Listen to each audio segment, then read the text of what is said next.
like this topic. There's some good questions in the intro there, aren't there? Mm, being misunderstood is one of my triggers. Oh, Is it your okay. like? Is that true for everybody? Do you think? Like, is it for you? I think it's pretty uncomfortable to be misunderstood and misrepresented anyway. Like, I think it is a really uncomfortable human experience. Mm, Don't feel like this is a particular trigger for me okay. because I'm more likely to go into well, the other person's an idiot for not for not Oh, see, I'm understanding me. not. Yeah, I don't tend to internalize it. If anything, I probably It's so useful. don't internalize it enough. Well, we need to talk. We do. And this is why I will gravitate towards people like that to help me through something like this is really it's a completely different way of meeting it.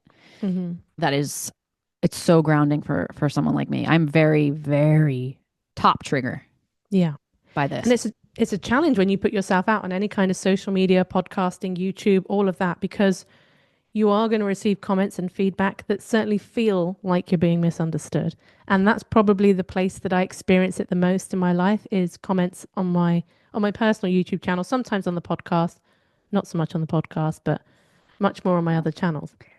You want to share? Well, I was trying to think of some recent ones. There was one where I started a video where I said, have you ever heard that life is short?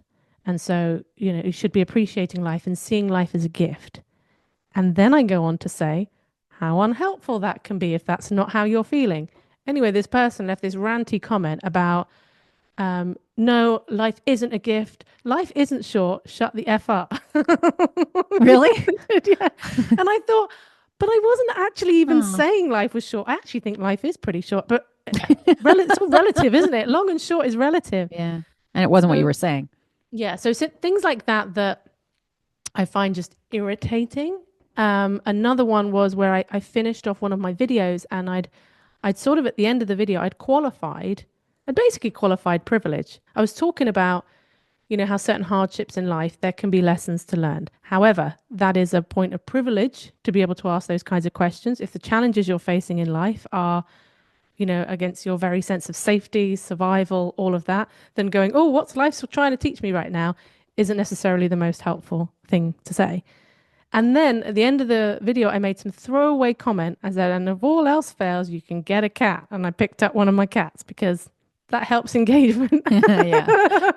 And somebody left a comment to say, that is so irresponsible of you to tell people who are struggling to survive that they should get pets when they wouldn't be able to take care of them. That's encouraging animal cruelty. Wow. Yeah. I mean, that is a pretty big misunderstanding. Yes, it is.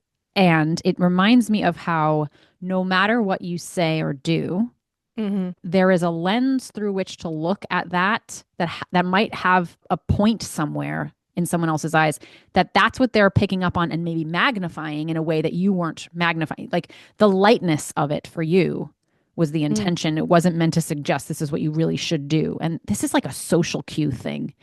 But And I'm feeling misunderstood now because it also, ooh, when I was saying getting a cat, it wasn't in relation to people in the survival position. I wasn't uh, talking, I mentioned that. And then when I said oh, all else get a cat, I was kind of referring to what I'd been talking about before, but that's where the misunderstanding was. okay. And so I was able to acknowledge in my response that I may have been being a bit flippant there and that might not have been helpful. And I wasn't referring to That anybody in a survival situation to be getting a pet. I was talking about the group of people before that. But I can see how that part ah wasn't clear. But it was clear that I wasn't being serious, I thought. So anyway, this whole crazy, hardly a yeah. crazy misunderstanding. It was like two comments. Well, even just now, what Mm, I was listening for was to fit my story of how my experiences on social media have been like somebody would take something I said and not read it the way I intended it to. So I applied something before I listened thoroughly to you. So it's just another example of projections and like being misunderstood often is about the other person. It's like about the lens that the person misunderstanding you is looking through. yes. Helpful doesn't always work from No. the perspective of making me feel better. Um, There's one situation where I was almost misunderstood, and I still cringe now at the thought of if it had gone another way, what that would have been, and I would have been oblivious. So when I went on this retreat, As you know, I'm terrified of bees and wasps and anything that fly around. And I go into my bedroom, and on the inside of my bedroom, the window's open, there is all these flying insects on the inside of my bedroom. And we were having a heat wave, so it was a hot weekend. So we're downstairs having dinner on the first night. This is a silent retreat, but we haven't gone into silence yet. And I'm chatting to this lady, Louise, who has now become a really good friend of mine, but this was when we first met. I was telling her about this, and she offered after dinner to come and get rid of all the bugs out of my room. I said yes, and I said, and I'm shutting the windows, and the windows are staying shut for the whole weekend. And Luke, who was organizing the retreat, was sitting opposite us at the time, and he said, "Oh, but it's gonna be really hot this weekend. It's gonna be a heat wave." I said, "I don't care." I said, "Those windows are staying shut," and he's like, "But you might want to let some air in." I was like, "No, no." And I was quite adamant. Those windows are staying shut. Thanks for looking out for me, but no thanks. Anyway, we're up in my room, and my bedroom door is open, and Louise and I are in there, and Louise is just getting all the bugs out. And Luke walks past, and he goes, "Oh, you mean your bedroom window?"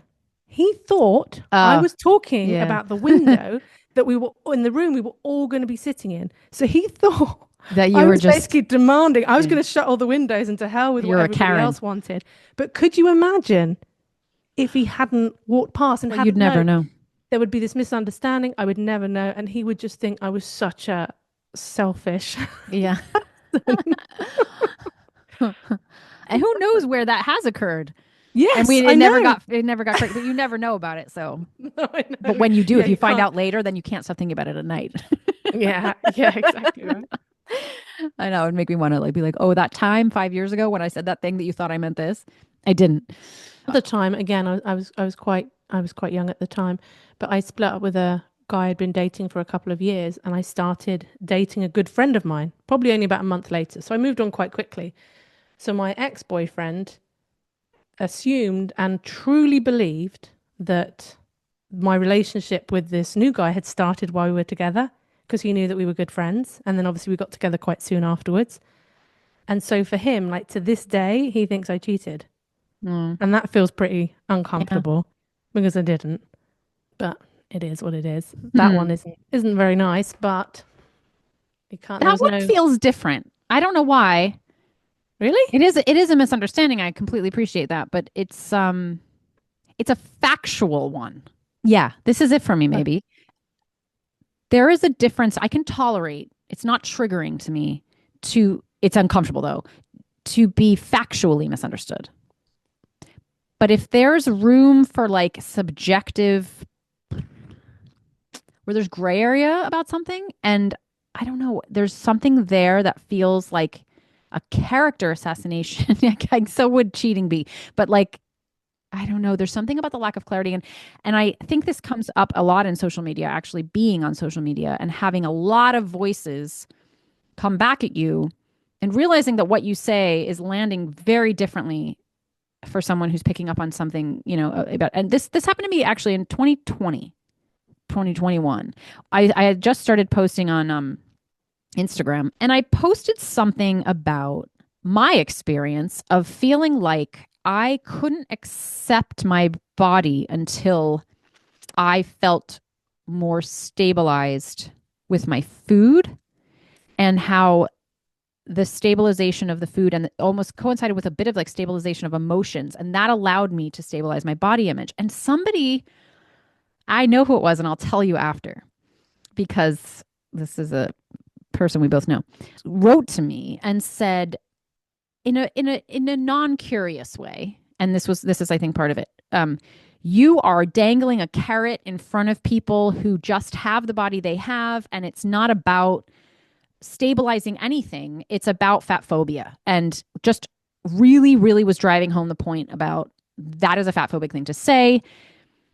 And at the time, I had never been confronted like that. I was new to social media. I had like a handful of followers, and you're not exposed to that kind of like, when you're talking to people in day to day, you're talking to five people, maybe, you know what I mean? Like, and this was hundreds, and then somebody was coming, and I felt so misunderstood from the point of view of like, and now I understand why, because I think this was a classic case of looking at something in a black and white way. And I kind of stand behind what I said. I do stand Mm, behind what I said now, but at the time, because this was such a movement, I felt like I had done something so wrong and like I wasn't seeing fat phobia. And there was also this element of like I hadn't really deconstructed a lot of fat phobia at that time. So there was something about what they said that was a factual misunderstanding of what my intention was, but it also had a ring of truth in it, in that I was still saying and thinking some fat phobic things, and I felt exposed at that moment. But looking back now, I'm like, yes, but that wasn't that in that context. However, it rang true somewhere in me. And I think that where something rings true a little bit somewhere, where it's not a black and white matter, it's not like, did you say it or didn't you say it? It's like, you said it and I think this about it. That part feels much more triggering, because you can't have a conversation, you know what I mean, when you're posting a post or you've said something and then, the conversation's over. It's like there's no room for nuance after that. And annoyed, because I think this like will come to a breach of value somewhere, but it's that kind of misunderstanding that has more layers than it looks like, makes my insides feel like jello, like visceral. yeah. And that's the difference, isn't it, between a trigger and the discomfort, Yeah. because that would be an uncomfortable thing for anybody. Yeah. And so, gosh, when was it? A couple of months when I did that video about that included different people talking about their experiences with food. And somebody who'd been following me for a while said, I'm really disappointed in this. I'm really disappointed in the lack of diversity, the people that were talking about their experience. And so my initial reaction is to feel defensive. I think it's probably the initial reaction is to feel defensive. And that's probably the case with most comments that come in that are critical. It's like the first arrow kind of hits the defenses a bit, and it's kind of, oh, hang on a second. And then most of the time there's truth in there as well. Even at times when people will say things that there are times when people might be very critical of my approach, but what they're saying is basically that they've done the opposite and that's worked for them. And Yeah. so I can acknowledge that and go, well, yeah, the opposite can work for some people in certain situations. I'm glad that's worked for you. It might work for some other people as well. But how do you talk about something and say you could do this or you could do the complete opposite? That's just, Yeah. we kind of pick our lane to go which one is Yeah. actually more towards our personal bias. And so I think something I'm pretty good at is with most responses that are like that, people are normally upset. And there's normally somewhere that we can find a point where we would agree. Yeah. I try and go there first. I try and acknowledge with an and, never but. You never say but in your response. Because that, 101 yeah, boundary that negates management. everything. Everything before the but is bullshit. That's what they say. I would also argue that sometimes being uncomfortable with being misunderstood is because it doesn't have something true in it. I used to think, oh, there must be something true that I'm reacting against, I'm defensive against, and not always. I think that there's actually equal amounts of discomfort when it's like, no, that's not at all true. You have really grossly misunderstood me. But why are we so uncomfortable with this? Well, the top of my head, and we can deconstruct this because I haven't thought it through, and there's probably another way of looking at it as well. And I can already feel your yeah, but coming on. Um, whatever in that split second, the reactive thing that we make it mean about us.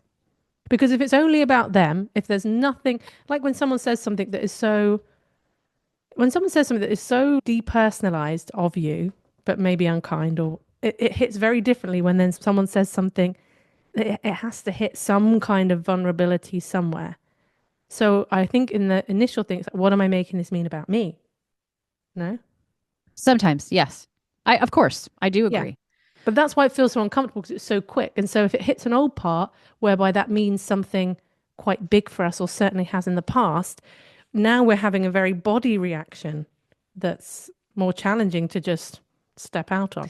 Yes. And I Yeah. really mean that. I, I'm not saying and, I'm saying and. Like that is I one believe you. subset of an experience. And I also think another one is potentially some kind of, and I'm sure it connects to old stuff. Wherever a trigger exists, it would.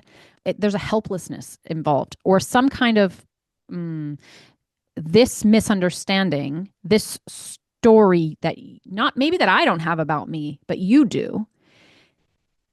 at one time or currently renders me helpless or disempowered. And I have no agency then over that. So if somebody is thinking something about you that isn't true and there's nothing you can do about it, sometimes it doesn't matter, but sometimes it does. I'm also thinking that this is likely to be much more prevalent, perhaps, for somebody who grew up in an environment or with a sense of, I have to manage like, what other people think of me. Almost like that, I have to control or look after other people's feelings.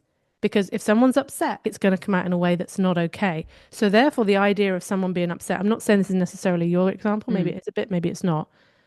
So therefore, like the idea of somebody not being happy with you Yeah. or not liking you, because actually the consequence of that, of upsetting somebody growing up was disproportionate or was just big consequences Yeah. that affected your sense of safety in that relationship or Right. maybe more than that. That's, I think, a big part of it too. Yes. I feel I'm actually surprised as I'm sitting here how comfortable I think I am Yeah, with you the are idea more. that certain people are just not going to like me. I just think you have really good boundaries around that.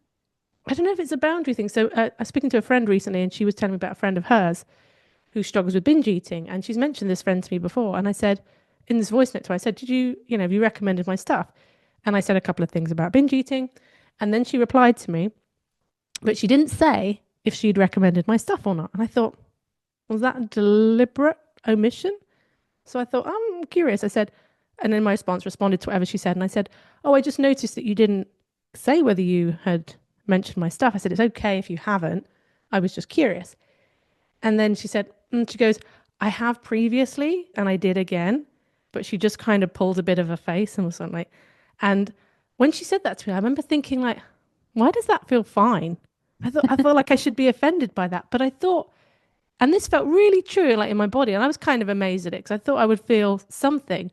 But I just thought, I'm not going to be everyone's cup of tea. You know how some people, even just their mannerisms or their voice or something about the way they speak or express themselves can just be irritating.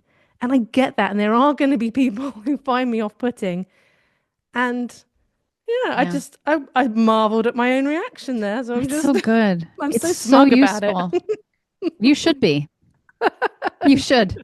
I think that it's such a skill. And maybe for you, it isn't that hard, but I think it is the essence. It's like a growth edge for me to not internalize that and to be able to talk to myself in a fierce way or Hmm. just a no nonsense kind of way. Like, no, we're not internalizing this because cognitively, I get it.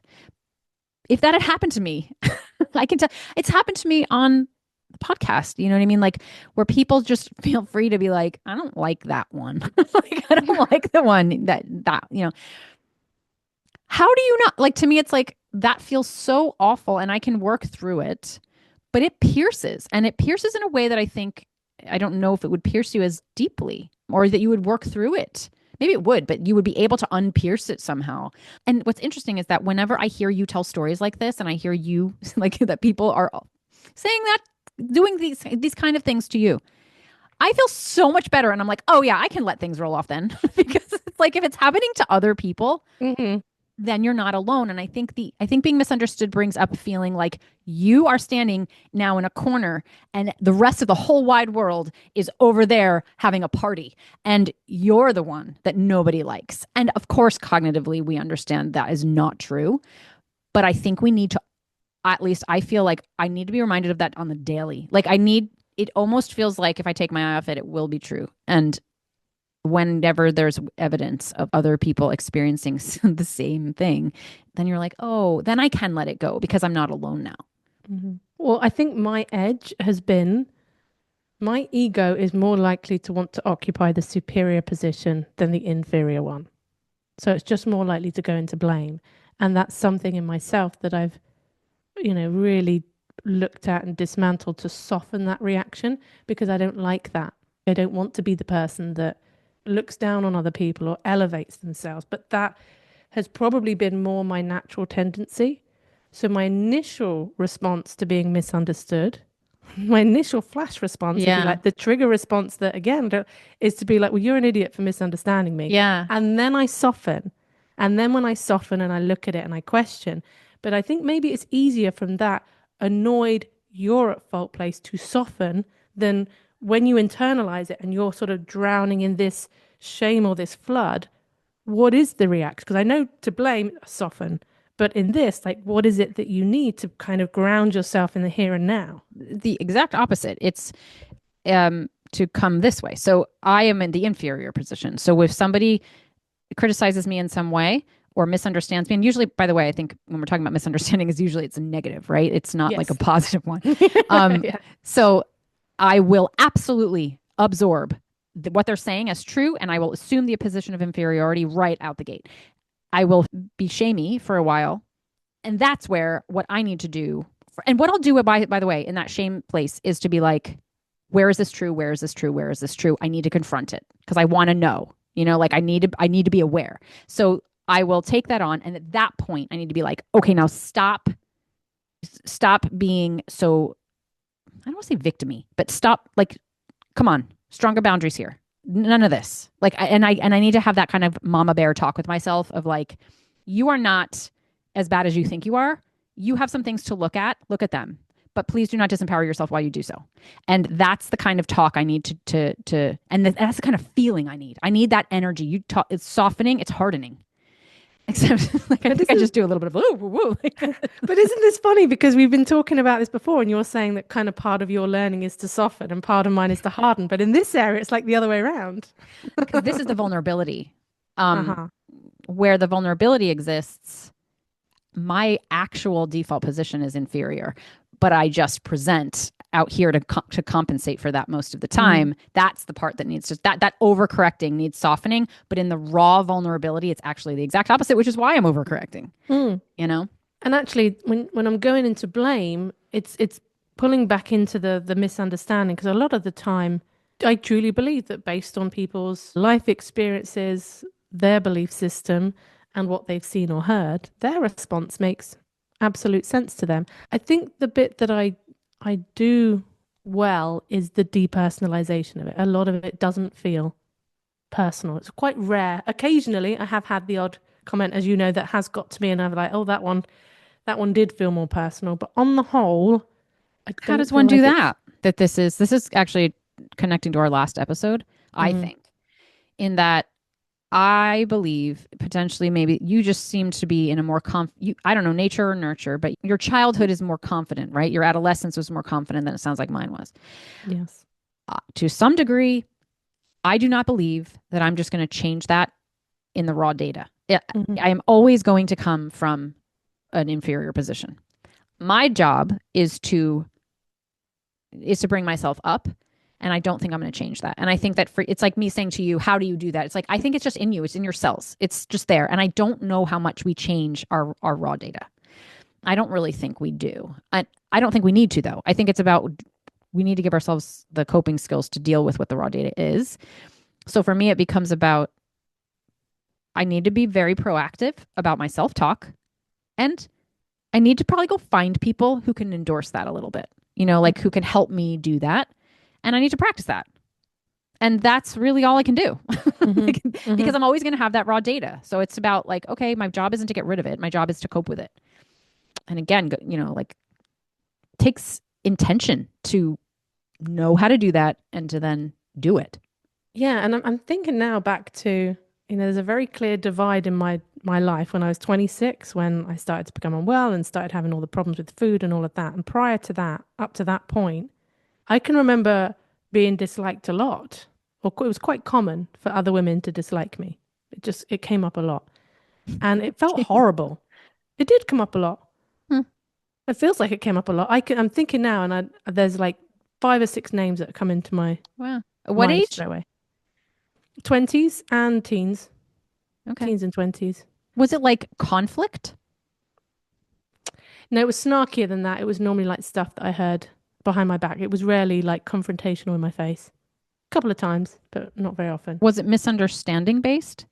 I don't know because they just disliked me, Hmm.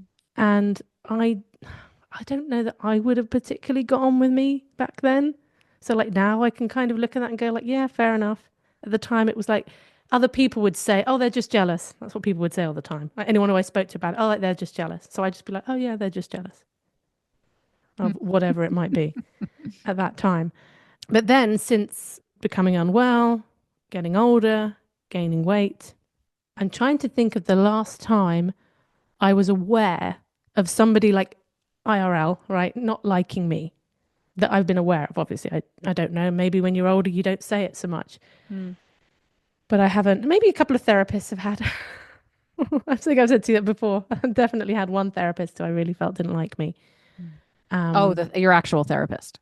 yeah, yeah, yeah. Oh, yeah, not Yes, other yes, yes. You have therapists. told me that. Yeah, yeah, my actual therapist, which is a tough one because, you know, when they're seeing like all the Yes, parts you of have you, to stop therapy then. and I'm not, well, I didn't sort of for 3 years because I felt like I couldn't because I'd already left my first therapist and I thought it was just my avoidant process playing out. And the idea was that I Uh, was training at the time. So the idea was, you know, you stick it out and you work through this stuff, but we that's never really worked through it. yeah. I have an evolved theory on that. But yes. Yeah, so I don't know whether that comes as sort of a misunderstanding as such. I think I did feel misunderstood at the time when these people didn't like me.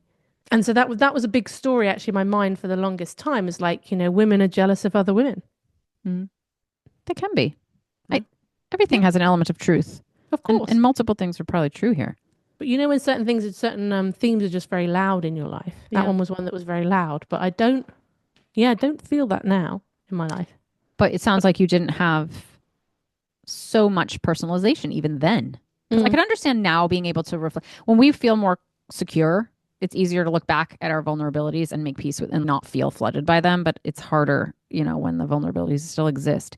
But it sounds like even when it was vulnerable and you weren't necessarily sitting where you're sitting now, you didn't personalize it. yeah, and that so I agree with you in terms of I think that's just been like me. So for me to be like dishing out advice on this subject feels a little bit disingenuous. I I just say to also people, just let them. It doesn't matter. It's not personal. That's what I want to say. But I know that it doesn't feel like that. And there are other things in my life that I can't just take such a rational approach with. I'm thankful for it because I don't think I'd be able to put myself out there and do the things that I do if I didn't have that. So I have the utmost respect. I think more credit to you that you put yourself out there to be vulnerable to these arrows kind of coming at you and knowing that they can hit a spot on you. Yeah, I want to grow from it. I want to become stronger. So it's a good practice, but sometimes it makes you be like, why am I doing this? I also think my theory on it is that we all have evolutionary histories where maybe, my ancestors or whoever's DNA I have were like one of the community members who needed to be liked in order to be accepted or in order to be safe, whereas maybe yours were the leader and you just were. So you didn't have to work very hard, and the vulnerability of not, you maybe you're in a safe position. I do think there is some nature to this, Mm-hmm. and the reasons for that can't be even identified necessarily. It might go way back, but there's an adaptation to it, I think. Yeah.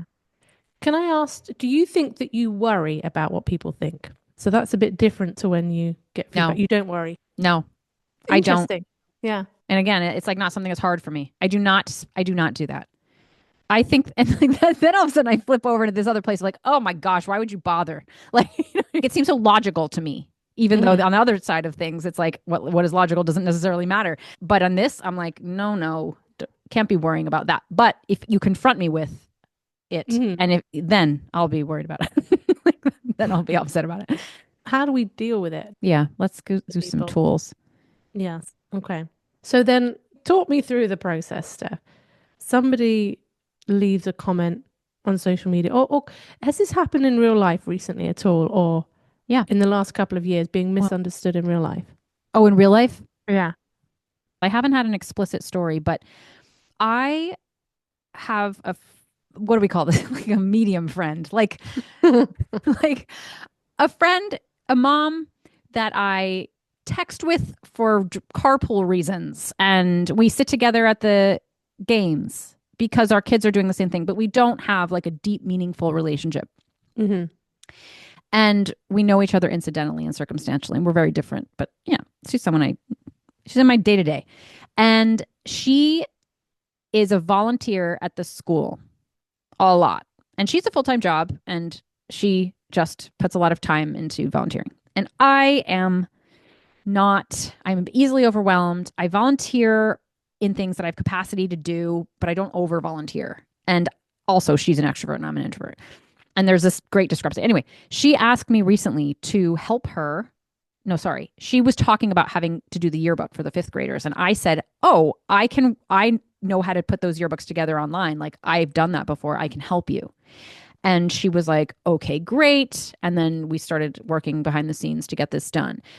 Part of what we realized we had to do was take all these pictures of the kids at school. We had to go to school. And she was like, well, she's like, thank you so much for helping me, being willing to help me. Can you come to the school on Monday and Thursday and take the pictures of the kids? Which I can't just do. Like I can't do that without advance notice. And I said, I'm not able to move my Mondays. I run a group. I could potentially move my Thursday, but I felt like I had just been like, I'll help. Meaning, I'll help you in the stuff I can do on my laptop at night, but I can't help you go to the school. And then I felt like I was being perceived as like I'll help you, except I can't. You know what I mean? And also then it brought up these stories of you're not as helpful as the other moms because you don't volunteer your time as much, which I don't, and I shouldn't put that in a lot of moms do and a lot of moms don't. But of course we have our eyes on the ones that do. What was the question? Has there been a time? When you've been misunderstood and then talking us through. So there was no confrontation about it, but I do feel like there was a miss there about my capacity to help. And the bit was about kind of giving tips on how to work through it. So then what happened, Steph? I forgot what we were doing. Lost in the story. We're recording a podcast. That's what we're doing. Feelings and other inconveniences. Yeah, I know, but I forgot what I was telling you the story, but I forgot why I was telling the story. How did I work through? Okay. One thing was, I can give you two. One thing was to normalize the fact that the way that I help is not the way that she helps. The second thing was to figure out where I could follow through on my offer and do what I said I would do and still remain helpful, even if that did not involve doing what she needed necessarily, or still what she needed, but not that. So I extended myself and I went out of my comfort zone to text her to say, I can still put these pieces together. When you've got all the photos, please let me know. And I know how to put them, I know how to upload them.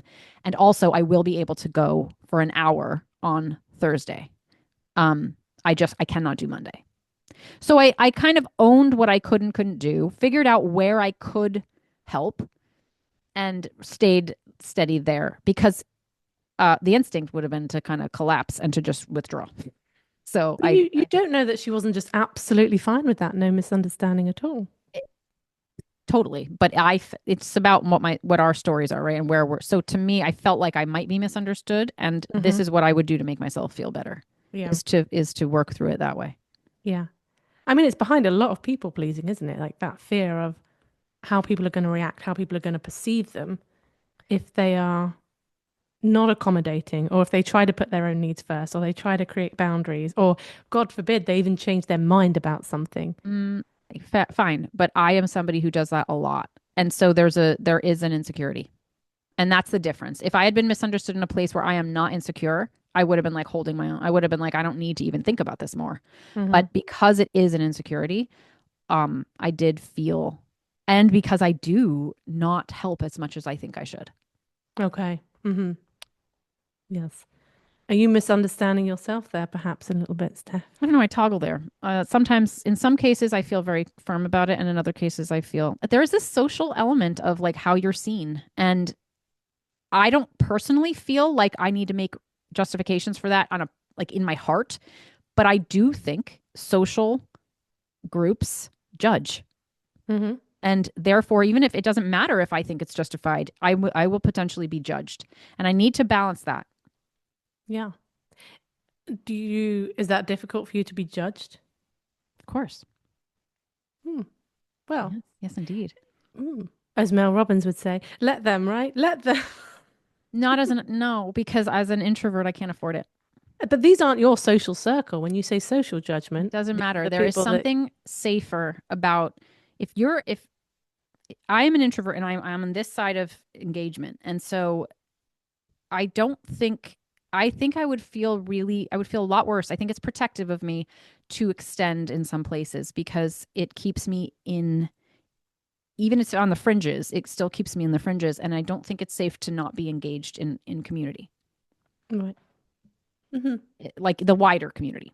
Yeah, yeah. Well, there's a difference between whether you're engaged and how you're feeling about being judged. But I feel like being judged is another episode next week. That's No, how I we think come to our lists. yeah, it's too close to being misunderstood. I Yeah. think judgment, fear of judgment from others needs to come. Let's say episode 17, shall we? Shall we? Pencil it in. Which you'll remember, no doubt. No doubt. I feel even now like I have so many things I want to clarify about the things I've said, but I will hold this discomfort. Do you have any tools, tips? Wish I hate that word. Because most of the time, if we're feeling triggered, it's the old stuff, right, that is being activated in the here and now. So this isn't a specific tip per se, because it's going to be different for so many different people. But ultimately, if it's about grounding yourself in your adult here and now, so in transactional analysis therapy, for example, that's where you have the parent and adult and child ego states. The idea would be is that you're being triggered into your parent and child ego states when you're in that like triggered state from it, and it's to come into the adult. And I think other people, using other people for this, can be enormously helpful. So when you're feeling misunderstood, to have that affirmation from someone who knows you, Yeah. because you and I have both done it, where we have spoken to each other about something where we felt misunderstood, and oh my goodness, it's felt so much better for doing that. So I think use other people as well to ground yourself, to find your own mind, to bring yourself a bit more in the here and now. And I think as well, sometimes recognizing that this is an old wound can just be a bit orienting in the time when you're feeling these big feelings. It doesn't mean the recognition is going to suddenly make this feel super Yeah. comfortable. But there's something in the recognition that part of your reaction is coming from something old and might not be in the here and now. There is a place for reframing and depersonalizing, but also like honoring your own reactions and emotional experiences rather than just trying to rationalize and suppress what you're feeling and then getting frustrated that you can't just rationalize these feelings away. The end. It was like you prepared for that. I didn't.